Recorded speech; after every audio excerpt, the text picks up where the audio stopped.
So this here is a brand new poem inspired by Trudy Stern, because we were in our workshop and Trudy pulled out a dog poem book given by your daughter, right? Because the cover had a picture of a poodle that looked like yours, right? So when she was reading off the names of the poets who contributed to this book, I asked, of course, whether Charles Bukowski was among them, and of course it was not.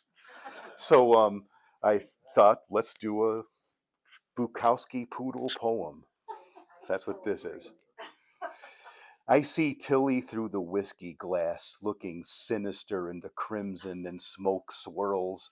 When the hell did I get her anyway? And why?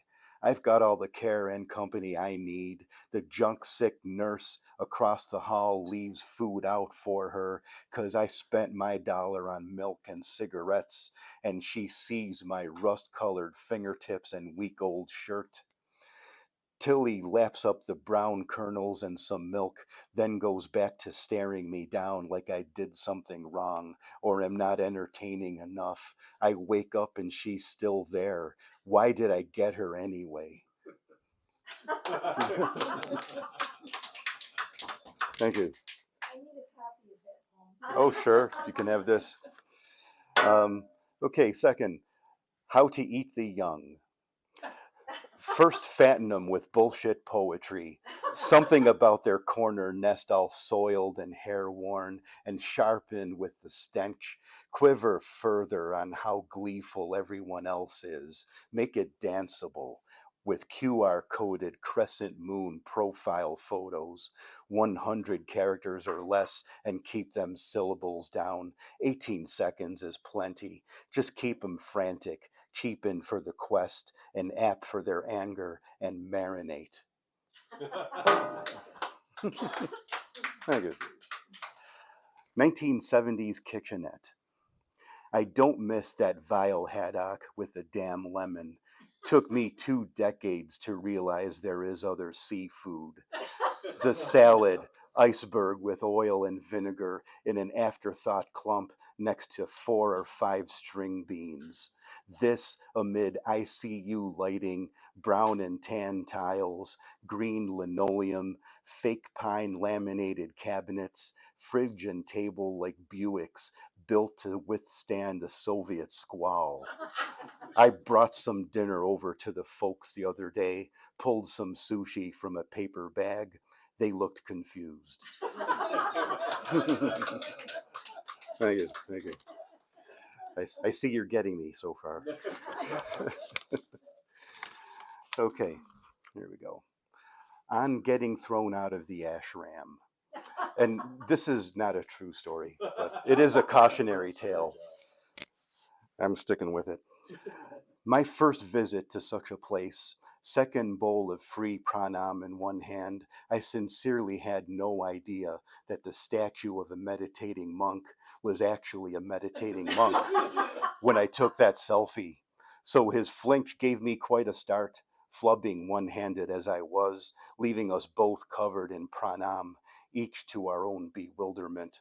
His gilt red robe and my ivy patterned shirt steaming with vegetable curry. His request was subtle and polite, but clear enough. Dona nobis pacem indeed.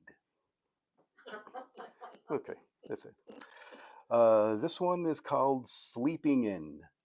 And wasn't it? I know. I had to throw that. I had to throw in a little Latin. That's my entire Latin vocabulary, by the way. I had no, and thereby a challenge. Sleeping in. Till 1 p.m., she said, till the bow of sunlight reaches the window above the door, when my fear of poetry gives way to my fear of thinking.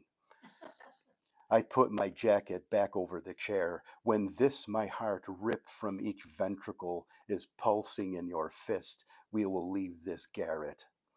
I watched the light crawl, how it changed the contours and shape of her face, then back out to the grand happenstance, spelled in runes on surfaces of curbs among the very bricks and buildings of us, where sound and wind chisel anew. Okay. Oh no, thank you. Okay. The stationary phone. This is another one of those 70s things. I kind of got into the 70s kick, and this is part of that. The stationary phone.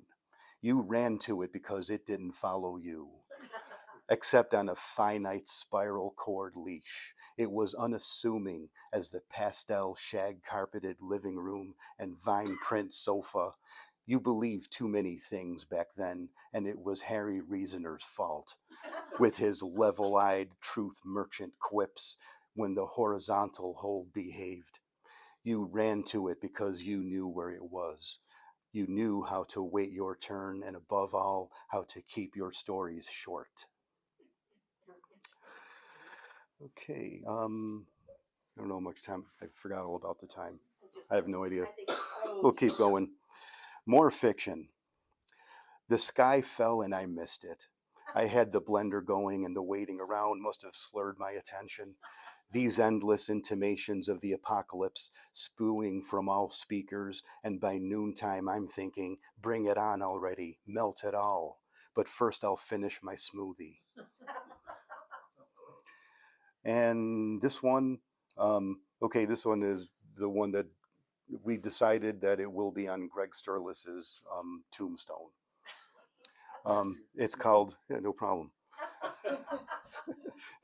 I can, who might have argue with a thing like that. It's called Zendo.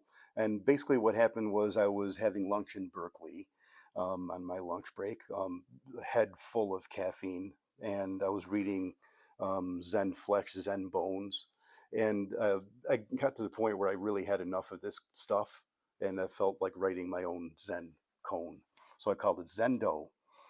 The student asked his master, "What is the sound of one hand clapping?" To which the master swiftly slapped him full force on his left cheek. And the student, in reflex, using his full weight, drove his fist into his master's abdomen. Doubled over and falling to the floor, the master pronounced him enlightened. Thank you. Tombstone fodder. All right. What do we got? Okay, this is called Pronoun War. Also, based on a true story that happened to other people. Pronoun War. I said they, but it didn't fly. Must have lost the way between him and her, and they wasn't keen. So much for lunch. Is you is or is you ain't what he said they is.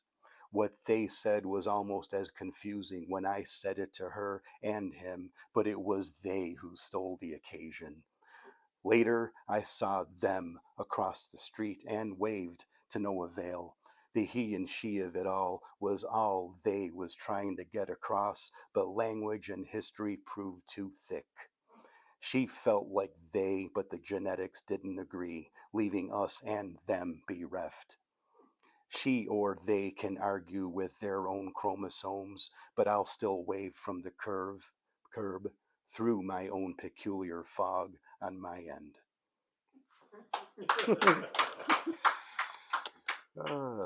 We're going through it pretty quick. We have two more. This is called Hoyt Lake. Actually, I wrote this at Fitz with my peeps over there. It was actually one of the coldest days in February, so I pictured myself on Hoyt Lake, Delaware Park. We dream each other into being a universe as master for the mindless and solace for the present, and a self of contradictions on a respite afternoon. The grass is sweet this side of autumn, this luxuriant green sea amid the glisten of elms. My town nods greetings from the on-facing path, hovers in counsel at times like these, when I wander to water's edge, contemplate the drift, and witness the sky. I think we're going quick. Cool. So this is let's see. Actually, it's not the last poem. This is the second last poem. Second last poem, sorry. Two more poems. This is called May 32nd. And actually is also inspired by Trudy Stern. And what happened there was we were about to start writing. It happened to have been June 1st, the Saturday, right? She was putting the date on top of the writing ahead of starting, but it mistakenly wrote in May because it was already June. So I thought, well, what if it was still May? So I wrote May 32nd. If May had a 32nd day, I would order extra bacon with my eggs at the Greek place up the street, the last of a half dozen on Elmwood in the heyday. I would spend more time watching the lily pads riding the muck at the park, having made it to the park in the first place.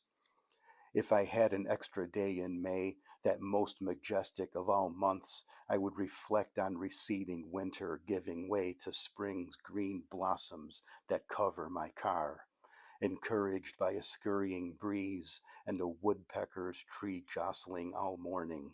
I would tromp over to the great lawn, canvas seat in hand, and for once let the random forest speak. Okay. Right, the final poem, if I could find it, yes. Here it is. This is called America Revisited, 2021. Happens to be the year I wrote it. America, it was all too much, and then I looked again. America, the math doesn't add up, it never did. The stares get more tedious by the year, and I get more lazy. America, I can make this my magnum opus if I stay up late enough and sustain my attention. I have jaundiced fingers, fevered neuroses, food remnants on my keyboard. America, now is my moment, and I wish it weren't. I come from 5 Points Bowery, from Little Caesar's Gate, Prince and Mulberry, brownstone shadow burning carbon across my face. America, your refrigerators rolled out as soon as the Great War ended.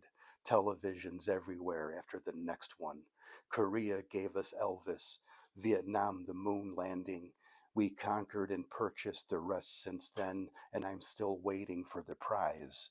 America, I made the long Pyrrhic climb to the top floor, but found it empty. This mythology of yours is getting winded. I get it mixed up reciting to others, and you can smell the suspicion at the cafe. America, I weep at during MacArthur's West Point speech and collect Grateful Dead memorabilia. I am young Benchley. I am Savio. I am the Thanatopsis Club Midtown, brandy slinging literati of the Gilded Age. I am the golden spike of Sacramento. I have the might of a Carnegie steel mill. I am old man Astor fur trapping in the Ozarks. Scores of peddlers back in East Side coonskin dens, plucking pianos in cubicles across town. America, if it's your self image, I have a pill for that too. How else can I put this? America, the Titans have departed one way or another. We may well be all we have left. Thank you.